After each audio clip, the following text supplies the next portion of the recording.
During the 7th and 8th centuries AD, a powerful new faith was about to change the world, the faith of Islam. Its followers launched a conquest not only by the sword, but with the power of ideas. 200 years after the death of Muhammad, his message and the new Arab Empire were transforming 3 continents. Now comes a new empire, a political new configuration, driven by a religious, newly defined civilization. This new civilization expanding beyond its own dreams within a period of very short time. Literally, the largest empire civilization had ever known.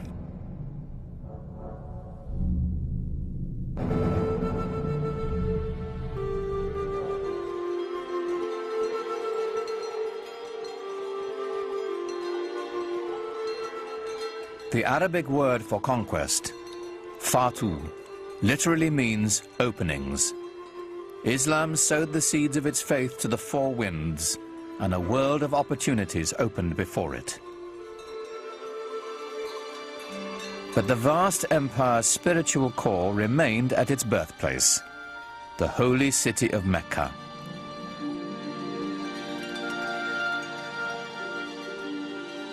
From every corner of the Muslim world, the faithful embarked on the traditional journey to Mecca, a sacred pilgrimage known as the Hajj. The pilgrimage became a central devotional and ritual feature in Islamic life.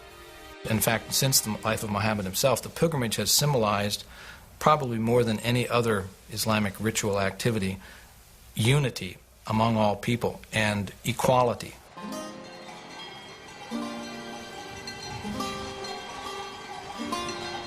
The Hajj set humanity in motion. For the first time since the reign of Alexander the Great, cultures and caravans now flowed freely. Borders closed for 1,000 years opened. Both ideas and goods went back and forth over incredible distances.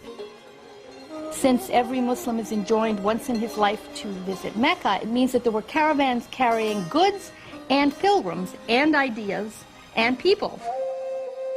And they all met together in Mecca once a year, and then things would radiate back home. So if there was an invention that was discovered in Samarkand, it could be within the year that it would be known in Cordova. Where pilgrims trod, traders soon followed. Muhammad himself had been a man of commerce, and now the spread of his message brought with it the spread of trade and the Islamic way of life. Trade was incredibly important in the Islamic world simply because of its geographical position. It was, and still is, between West, what we call the West, and what people always called the East. So it was a natural land bridge connecting China to Europe.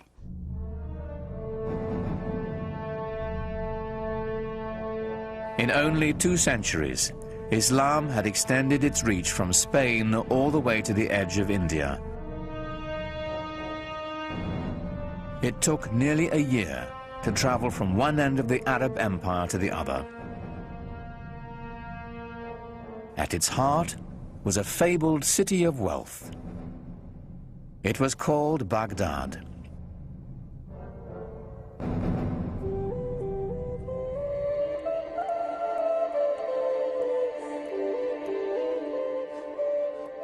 The palaces of ancient Baghdad have been lost over the centuries, but in its glory, it rivaled ancient Athens or Rome.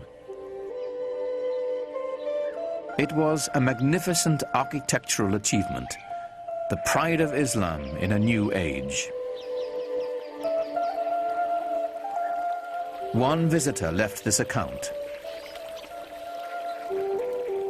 All the exquisite neighborhoods covered with parks, gardens, villas, and beautiful promenades are filled with bazaars and finely built mosques and baths. They stretch for miles on both sides of the glittering river.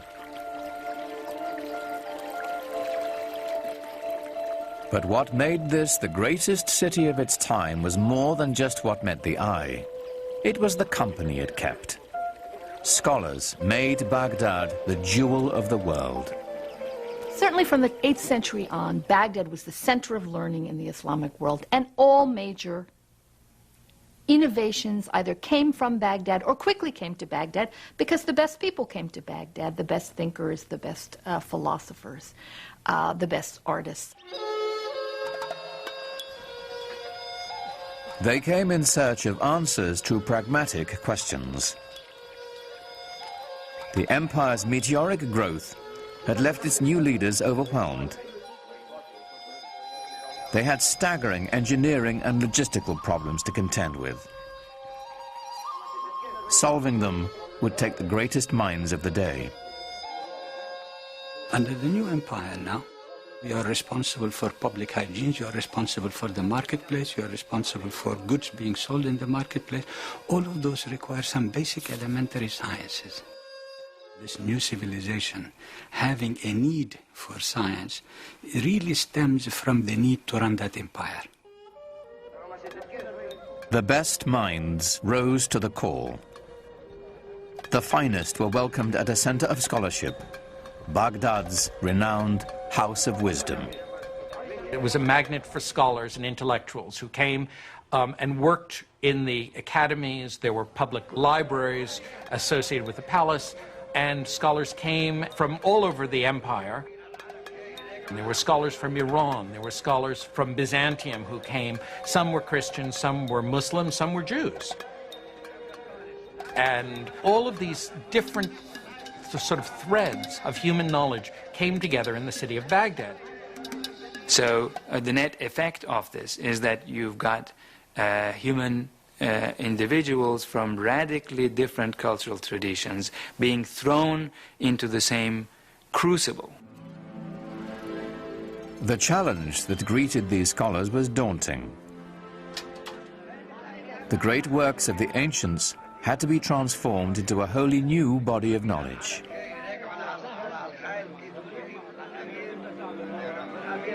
Competition for jobs developed within a new intellectual elite. And from there on, every single scientist is competing for that job. They were competing among themselves almost just in the same way that modern bureaucrats and modern academicians will fight among themselves. Scholars were dispatched across the empire to locate as many ancient texts as possible. The first international scientific venture in history. Unlike their Christian counterparts, Muslim thinkers saw no insurmountable contradiction between their faith and the laws governing the natural world. So they embraced Aristotle and Plato, writers the Christian church considered blasphemous. So this is the time when we begin to see scientists, bureaucrats, what have you, going and seeking from whatever civilization that had any sciences before, be it the Greek, be it the Indian, be it the Persian, and so on. From the Hindus came mathematical concepts that guide us today. It was the scholars of the House of Wisdom who developed the system of Arabic numerals, still in use.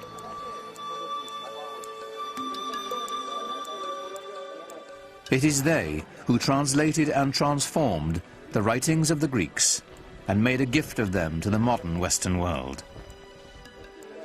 The Renaissance had its beginnings in Baghdad. They managed to assimilate quite a lot of the rich legacy of the Hellenistic world, translated into Arabic initially, which was then made available to all other participants in the new Islamic civilization. Arabic emerges as the language of learning throughout the region.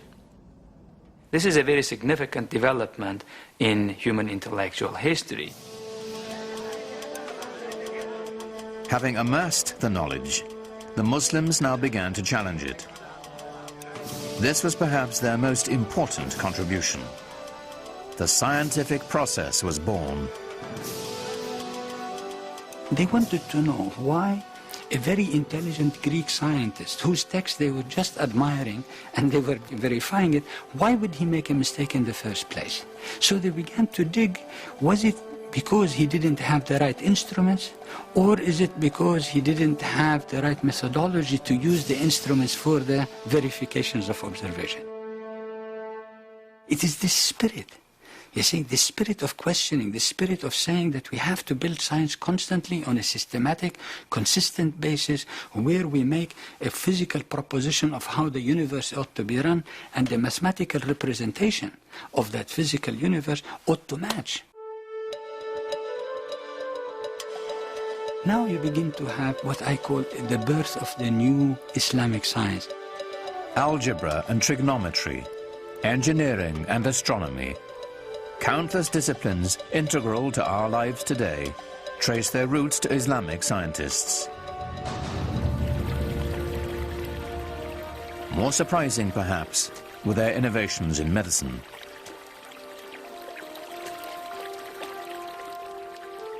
At a time when Europeans were praying to the bones of their saints to cure their illnesses, Muslim physicians developed an innovative theory that disease was transmitted through tiny airborne organisms, the precursor to the study of germs. They determined that sick patients should be quarantined and then treated. This is the basis of the institution most fundamental to medicine today, the hospital.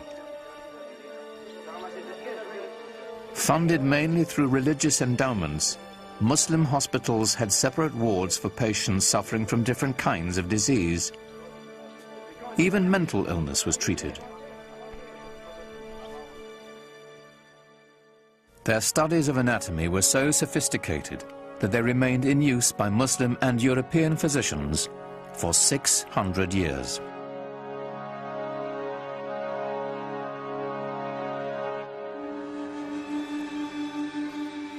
Muslim scientists were especially intrigued by light, lenses, and the physiology of the human eye.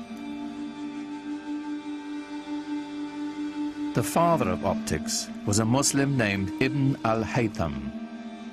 His work with lenses eventually led to the invention of the modern camera. He produced the first treatise that ventured to explain how the eye actually sees.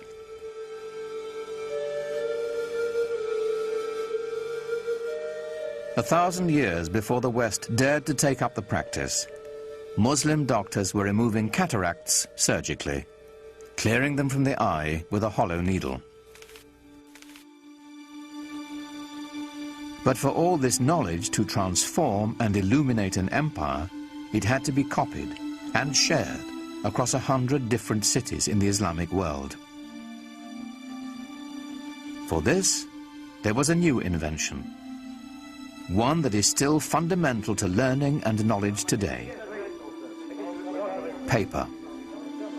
Around the year 700, 750, when Muslim armies reached Central Asia, they encountered paper for the first time. And very quickly, the Muslim bureaucracy started using paper. You find that, within 50 years it's in Syria, and then a few years after that it's in Egypt, and then it's in North Africa, and then it's in Sicily, and then it's in Spain. And that's where Europe learned to make paper from. They learned to make it from the Arabs. We begin to have people with family names like papermaker. So in other words, not only that paper was available, it must have become a very, very widespread industry. And hence, the acquisition of books must have also become very easy. With the wide use of books and paper, hundreds of scribes, some of whom were women, were kept busy transcribing the translations and new writings of the Baghdad scholars. All of this knowledge that's being acquired from the Greeks and from the Indians and from Central Asian stuff is all being written down in books on paper, and that these books are being copied and recopied and sent around. We know, for example, that there was a street of booksellers with more than 100 shops, each one with paper and books for sale. And this is a time when, you know, in Europe, a monastery would be lucky if it had 5 or 10 books. While the monks of the West were hoarding their wisdom on scraps of expensive parchment, paper enabled Islamic civilization to spread its newfound knowledge far and wide, creating a single community linking 3 continents.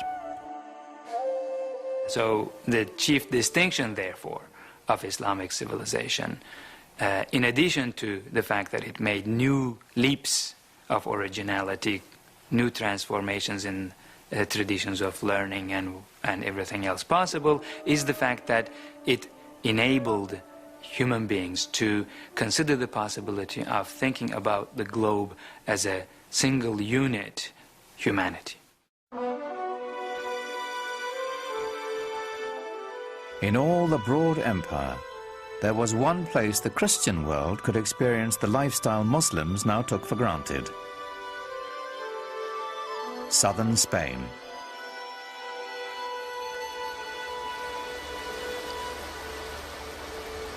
Here, on the European continent itself, Islamic culture would begin to have an effect on the European civilization around it.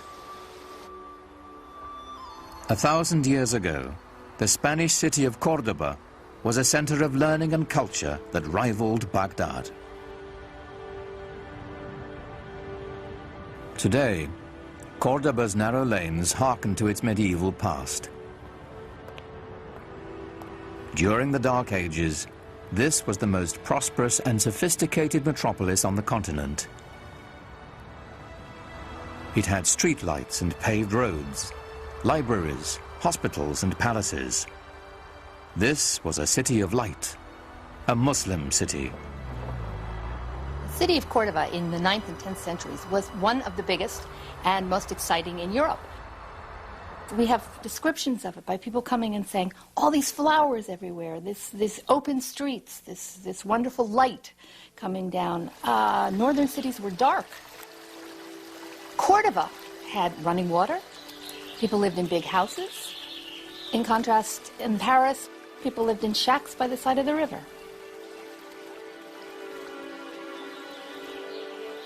The glory of medieval Córdoba is here, in what is now the great Roman Catholic cathedral in the middle of town. But the Córdoba Cathedral of today began its life as a mosque, one of the grandest of the Islamic Empire. The Great Mosque in Córdoba was simply the biggest mosque in the biggest city in southern Europe. When you climb up into the church tower, which used to be a minaret, you look out over this expanse of roof, it's quite amazing to see this cathedral, complete with flying buttresses, popping up out of the middle of this massive mosque.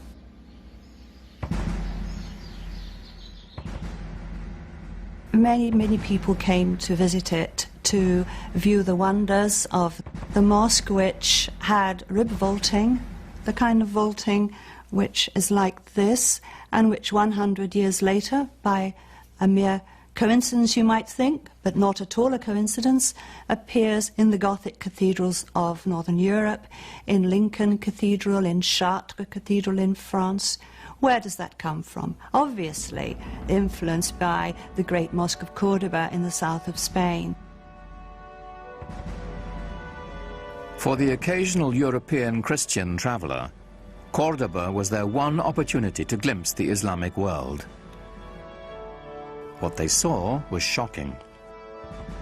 Most of Europe at that time languished in poverty and squalor. Córdoba was a pageant of prosperity and enlightenment. In the 10th century, there was a Saxon nun with the unpronounceable name of Hrotswitha, who called medieval Córdoba the ornament of the world. She was very, very taken with the place, and there you are, she's a Christian nun.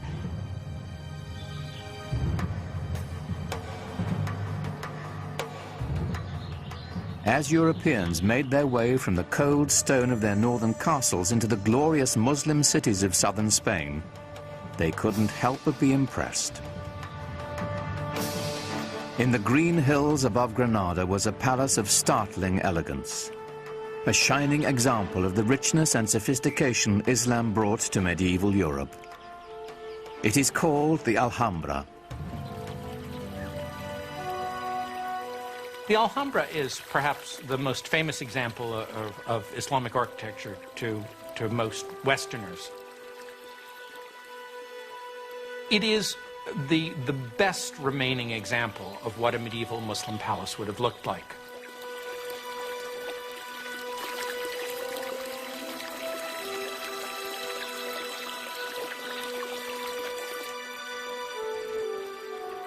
Echoed in the finely carved geometric plasterwork and marble pillars is a vanished lifestyle of extraordinary luxury.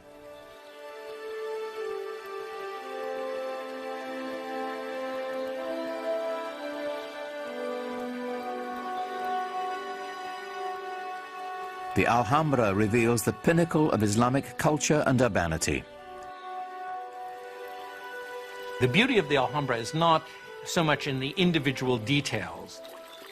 No, it's more the combination of everything. That is, this wonderful sort of orchestrated interplay of different textures and surfaces, of light and space and water playing inside and outside of buildings.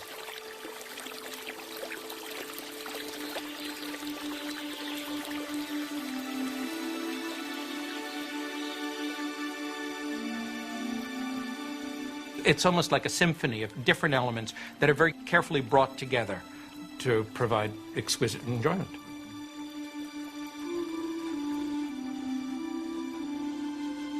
Here, the Muslim elite relished the good life. Reposing on lush carpets, surrounded by perfume and music, the privileged few debated the nature of God, the subtleties of Greek philosophy, or the most recent mathematical revelations from India, while they dined on spiced delicacies served on Chinese porcelains. They strolled the grounds through gardens irrigated by complex gravity-fed water systems.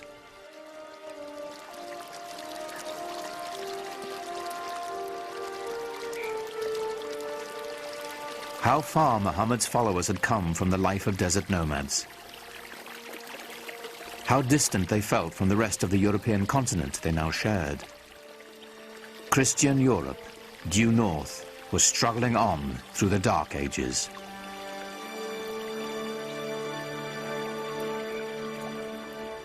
But at the dawn of the 11th century, a tragedy in Jerusalem would put Muslims and European Christians on a collision course. Jerusalem was ruled by an Egyptian caliph, an infamous man named Al-Hakim. Al-Hakim was certainly a deviation from the norm. Clinically speaking, I suppose today we'd regard him as a madman, as someone who was simply insane. For 200 years, Christian holy places in Jerusalem had been respected and protected by Muslim rulers. In 1009, the Egyptian ruler Al-Hakim broke with that tradition. He ordered the holiest church in Christendom destroyed. And horror of horrors, he burnt down the Church of the Holy Sepulchre in Jerusalem.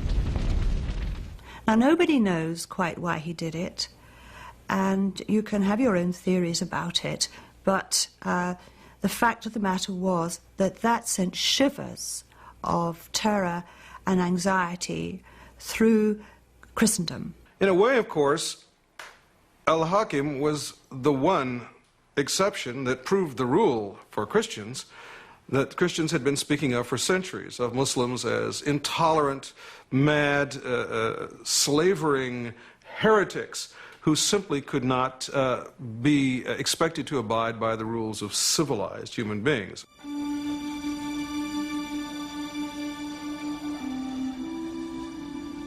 The fact that Al-Hakim's successor rebuilt the Church of the Holy Sepulchre, it was done by 1048 with Byzantine help, didn't cut any ice. There was this perception now that things were not going well in the Holy Land. In Europe, anti-Muslim sentiment simmered. By 1095, it reached the boiling point. Pope Urban II spent most of that year traveling through France, imploring his feudal lords to unite in a campaign of bloodshed. Hasten to exterminate this vile race from the lands of your Eastern brethren, the Pope demanded. Jerusalem is the navel of the world. She cries out to be liberated.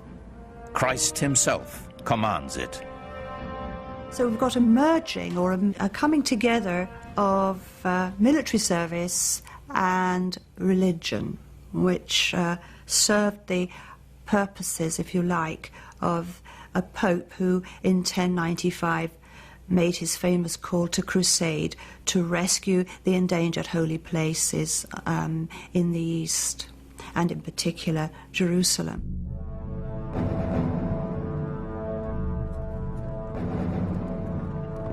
In 1097, Muslim shepherds in Syria caught their first glimpse of a sight that would soon strike terror throughout the Holy Land.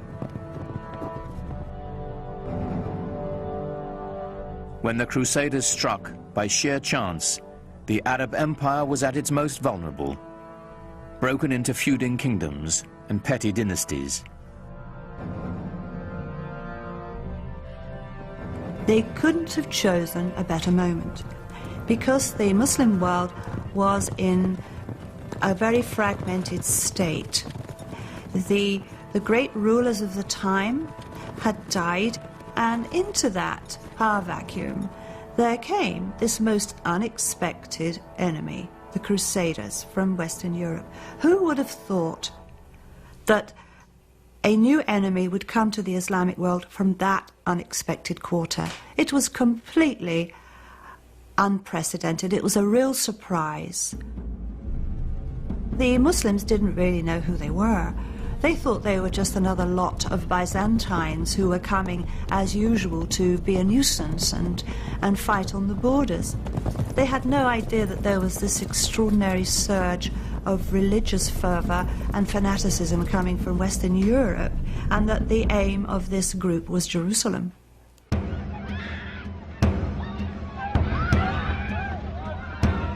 History is haunted by days of incomprehensible horror.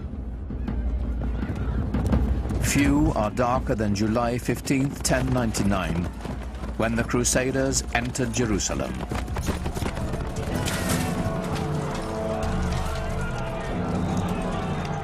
The massacre must have been terrible. The fear, the fleeing of the population. It must have been horrendous.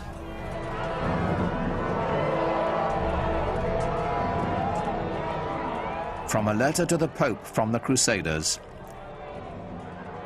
If you want to know what was done to the enemies we found in the city, know this. Our men rode in the blood of the Saracens up to the knees of their horses. They saw the holy city and they were in a state of exultation.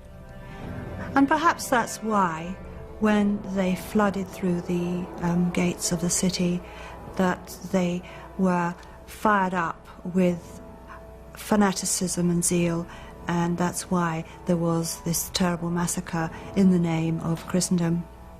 It was a blot on the name of Christendom in the Muslim view, and justifiably so.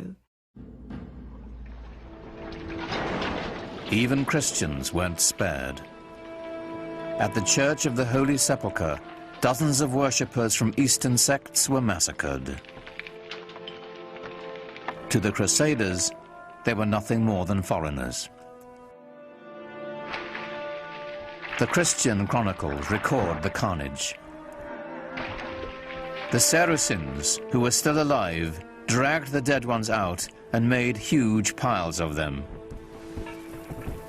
Such a slaughter of pagans no one has ever seen or heard of. The pyres they made were like pyramids. They shocked the Muslim world when they came. There are a number of extremely moving lamentations in poetry which date from that period.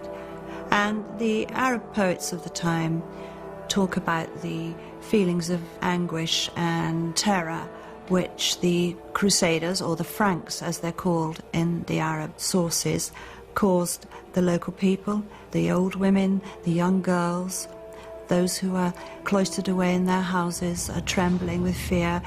The whole imagery is that of the rape of their land and the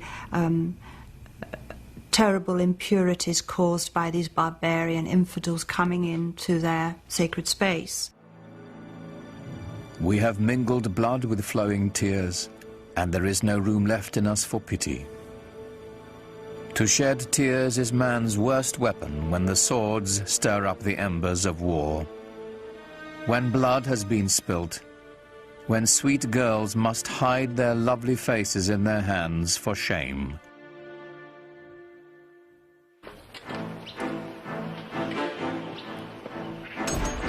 The First Crusade was over. Of the 100,000 men who began the campaign, most would eventually return to Europe, having had only a glimpse of Muslim life. The job of occupying Jerusalem and the surrounding countryside fell to the 20,000 who remained, indefinitely.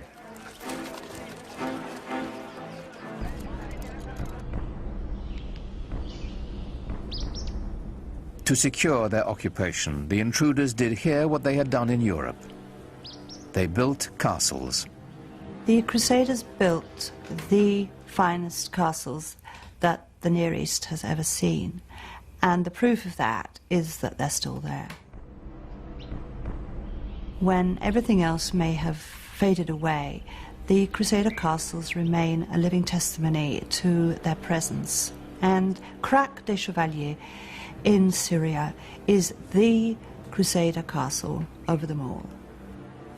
It's very, very big, it's strong, it's impenetrable. It's a living example of the way that a number of the Crusader castles couldn't be taken by siege. You can see for miles and miles from it and see the other castles that would have been, in visual distance for communication by fire and smoke signals. It's got, all the accoutrements of a good medieval castle with battlements and turrets and places for pouring boiling oil and other liquids down onto the enemy. But inside that castle, what was life really like? It wasn't merriment and festivity, it was constant fear. You had to be on the lookout in case someone was trying to mine the castle or to climb over the walls with scaling ladders. The people outside, the population, the local peasantry, they were not friendly, so you had to watch their movements all the time. It was a terrifying place. The Crusaders made treaties and broke them. They harassed the traders who passed by their castles. As they raided caravans, the Crusaders learned of a luxurious lifestyle unheard of in Europe. Well, materially, the Crusaders were just blown away by what they found in the Middle East, and they took a lot of it back with them.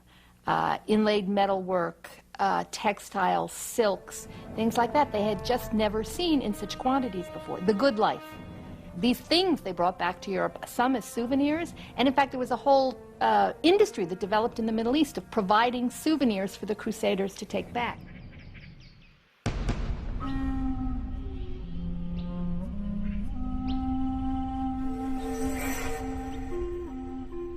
It is perhaps a Western bias to imagine the Crusaders were a decisive force in world events, devastating to the Islamic culture and trade.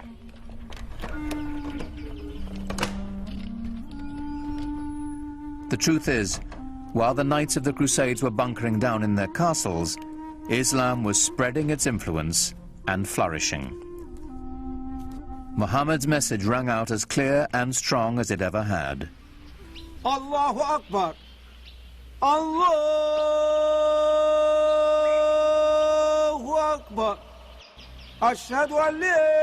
Mosques were now on every horizon. They welcomed traders. They housed schools and hospitals.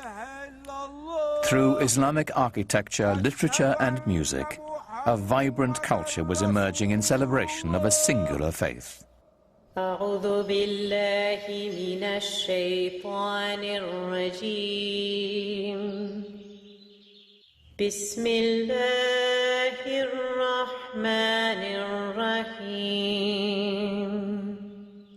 إنا أنزلناه في ليلة القدر وما أدراك ما ليلة القدر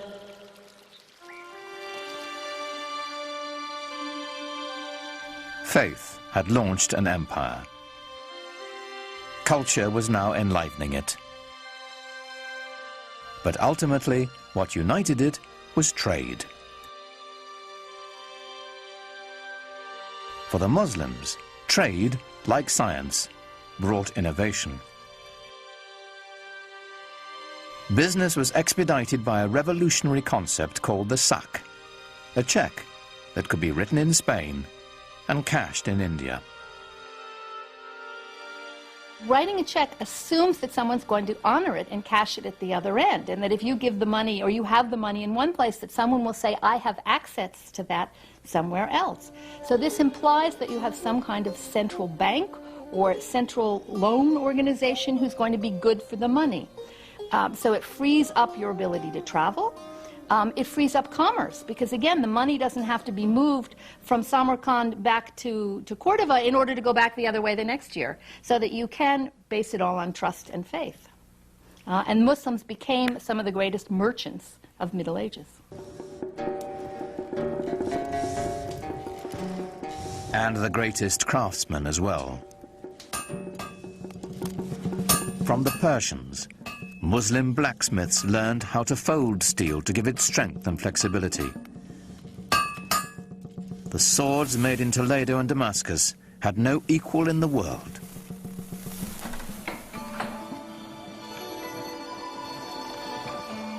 But the economic backbone of Islam's expanding wealth was textiles.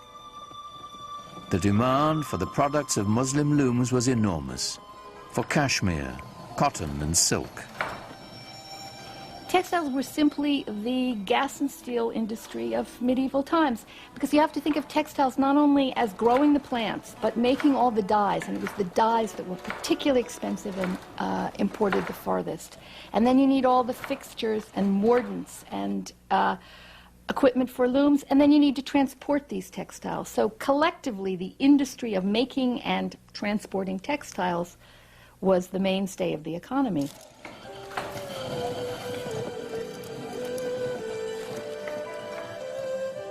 While Europeans settled for coarse woolen and linen garments, Muslims wore brocaded fabrics of organdie, damask and taffeta, words that came into the English language from Arabic and Persian. The fabrics that were produced in the Islamic world were among the finest ever produced. And they were made of not only plain linen or cotton, but also very, very fancy silks, cloth of gold where silk thread is wrapped with gold, and with very, very complicated patterns.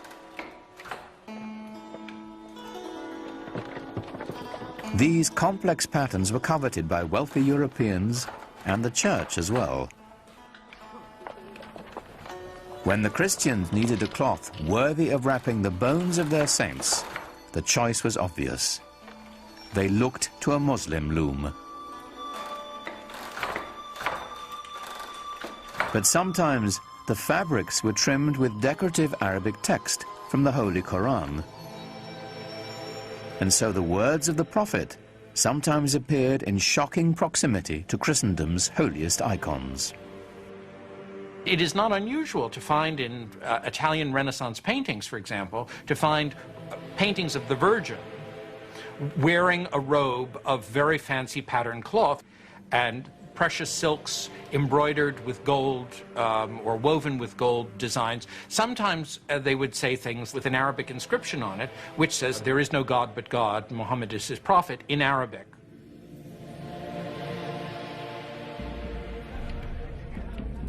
After almost 100 years of broken treaties and sporadic fighting, the Muslims reached a turning point in their struggles against the Crusaders.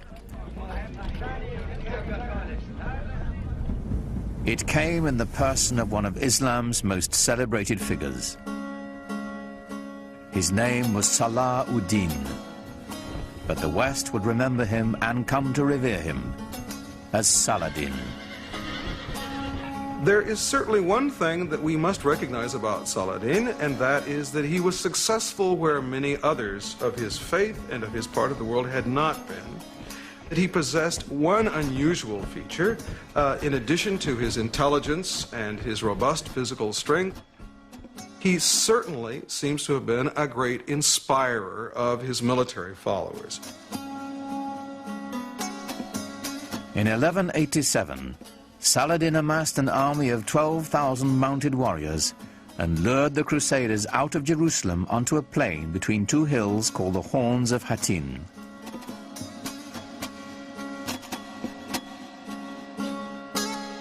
On the evening of July 3rd, after a long march, the Crusaders camped on a barren hillside.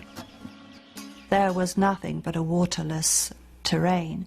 And we're talking about July, we're talking about the Middle East, we're talking about incredible heat and no water. As dawn approached, Saladin's men set fire to the tall grass, and a strong wind carried the flames into the Christian encampment. And very soon they found themselves surrounded, as in the Muslim tactic, by their enemy, and panic set in.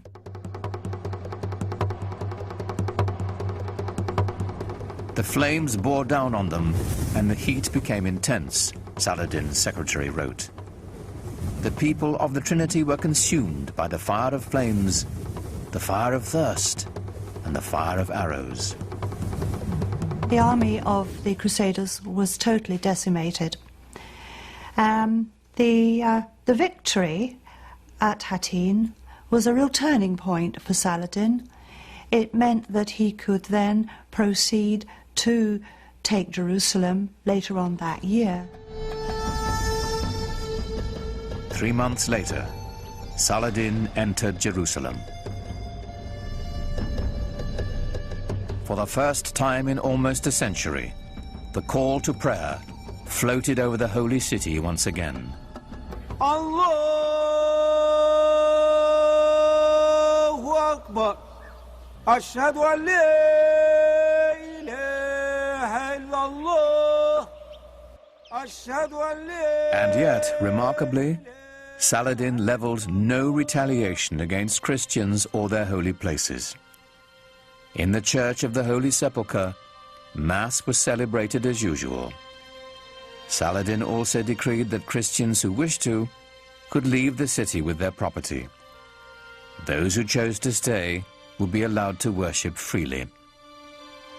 When his reputation reached Western Europe of the way he had behaved in Jerusalem over the conquest, he gradually became the most famous Muslim of all time. Saladin's victory did not put an end to Western aspirations in the Near East. Other crusades would follow, though, as with the first, they would hardly have an impact on the larger Islamic culture. The Crusaders would eventually be driven from their citadels along the coast and return to Europe. Their only lasting legacy, a few abandoned castles. But the returning Crusaders found themselves changed by their contact with Islamic culture. The long-term impact on European life would be profound. They were just amazed by the material culture that they found there. I mean, the quality of the merchandise, the quality of the goods was far better than anything they could find at home, and they brought it home with them. They came back, for example, with a taste for highly spiced food. They imported pepper and cinnamon and other Oriental spices because their taste buds had been whetted by a different cuisine. We know that they found out the delights of using soap when they were in the Middle East, and it would appear that that caught on back in Europe. After the Crusades, many Europeans were far more open to the ideas of what was going on to the east, what was happening in other parts of the world. They simply couldn't be as insular as before. Lots of people were open to, well, what's out there? Let's explore this. Let's see this. New intellectual thoughts. Let's see what these people are writing. Let's learn languages. This is when people start to learn Arabic slowly in the West. As the barrier of language dissolved, ideas born in the great Muslim cities began to filter into Europe, ideas that would forever change Western thought. The great Italian theologian Thomas Aquinas used the writings of the Muslim philosopher Averroes to justify the clear separation of faith and reason, a Muslim ideal that formed the basis of all scientific inquiry and led to the European Renaissance. Averroes himself appears in Raphael's classic Renaissance painting of great Western thinkers. Here, alongside Plato and Aristotle, stands a vivid reminder of the debt the world owes Islam. The scope of Islamic civilization has now reached levels which certainly were not accomplished by any other civilization, known civilization of the world. It actually unified parts of our globe in ways that had not been witnessed before. But this golden age of Islam was not to last.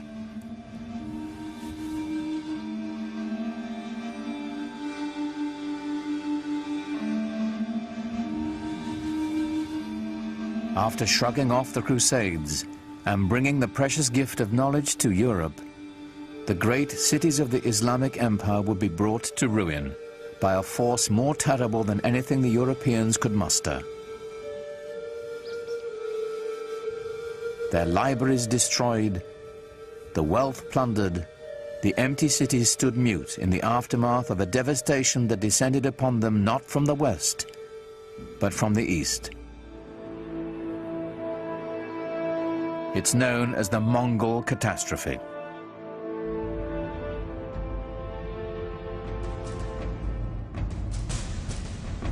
The Mongols were Turco-Mongolian nomads from the steppes of Central Asia. In the 13th century, they rampaged across much of Eurasia between the Ukraine and China. It wasn't long before they entered Islamic Persia.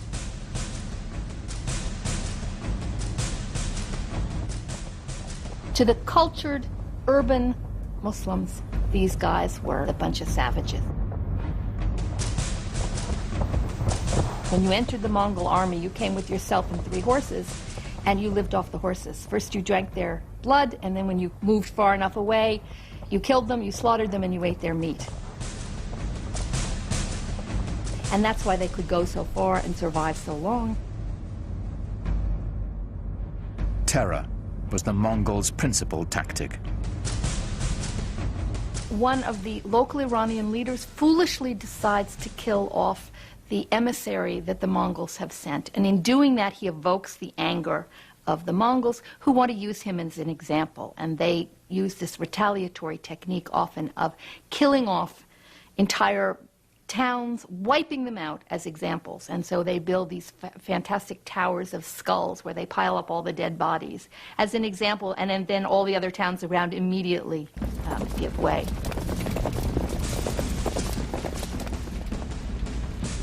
City after city fell before them. It was only a matter of time before they reached the center of Islamic power.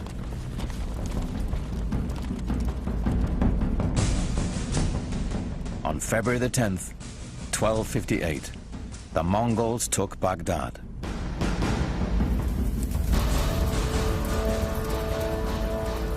According to the Arab chroniclers, the Mongols put Baghdad to the torch and killed 10,000 inhabitants. Mosques and libraries, the collected knowledge of centuries, were all set ablaze.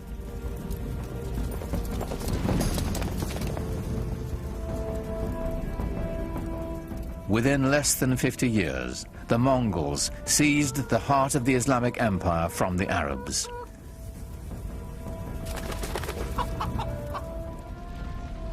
Islamic civilization seemed poised for destruction, lost to posterity.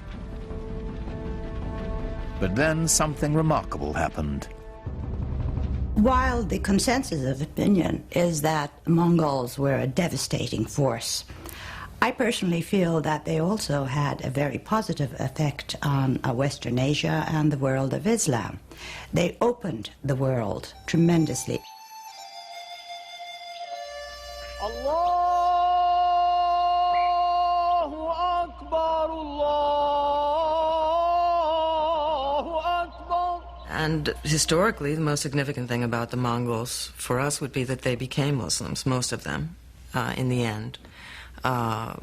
Converted to Islam and then became, after being these tremendously destructive forces, some of the greatest patrons of the arts and letters in all of Islamic history.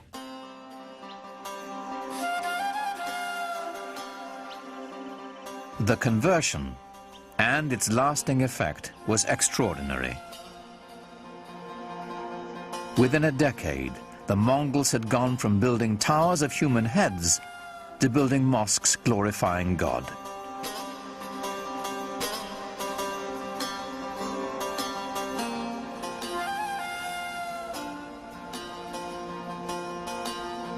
It is not surprising to me that the land conquered the conquerors. The Mongols themselves became Muslims or Islamic leaders par excellence. The Mongols transformed Islam.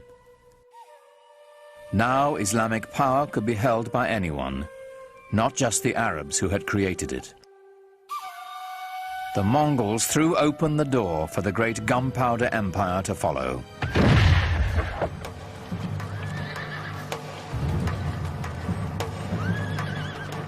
The empire of the Ottoman Turks.